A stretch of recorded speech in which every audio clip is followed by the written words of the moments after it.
பாஜகவுடன் கூட்டணி சேர்வது குறித்து செய்தியாளர் எழுப்பிய கேள்விக்கு அமமுக பொதுச் செயலாளர் டிடிவி தினகரன் பதிலளித்துள்ளார். அது அவர் சொன்னதுக்கெல்லாம் நான் பதில் சொல்ல முடியாது. நீங்க எதை வேணாலும் கேட்டு போட்டு வாங்க பாக்குறீங்க.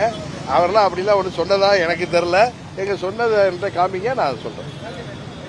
சார், இப்போ விஜய்க்கு வந்து சிபிஐ விசாரணை எங்க கட்சி வரும்னு சொன்னாரா? ஒரு கட்சியில அவர் எந்த கட்சியை மீன் பண்ணாரு நீங்க அவர்கிட்ட தானே கேட்கிறோம். விஜய்க்கு வந்து இப்ப சிபிஐ விசாரணை, ஜனநாயகம் படத்துக்கு சென்சார் டிக்கெட் கிடைப்பது சிக்கல்ல இருக்கு. பாஜக ஒரு அழுத்தம் கொடுக்குதா சார் என்டிஏ கூட்டணிக்கு வர்றதுக்கு? இதை நீங்க எப்படி பாக்குறீங்க சார்? விஜய்க்கு ஒரு அழுத்தம் ஆரம்ப காலகட்டத்தில் உங்களுக்கும் ஒரு அழுத்தம் இருந்தது. இல்ல, எனக்கு நீங்க தான் அழுத்தம் இருந்துச்சுங்கிறீங்க.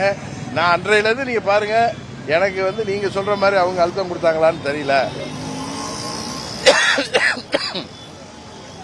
இப்பொழுதுதான் சிபிஐ என்கொயரி எனக்கு தெரிந்தவரை திரு விஜய் அவர்கள் கட்சியை சேர்ந்தவர்கள் தான் சுப்ரீம் கோர்ட்ல போய் ஒரு தனி நீதி அரசர் மூலம், நீதி sitting judge or retired judge மூலம் விசாரணை வேணும்னாங்க.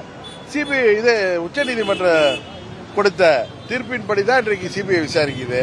அவங்க விசாரிக்கிறப்ப போய் விசாரணைக்கு போய் தானே ஆகணும். அதை போய் எப்படி அழுத்தம்னு நம்ம நினைக்க முடியும்? எனக்கு தெரியல. இப்பதான் அது நீதிமன்றம் தானே தடை செஞ்சிருக்கு, நீதி அரசர்கள் தானே தடை செஞ்சிருக்காங்க.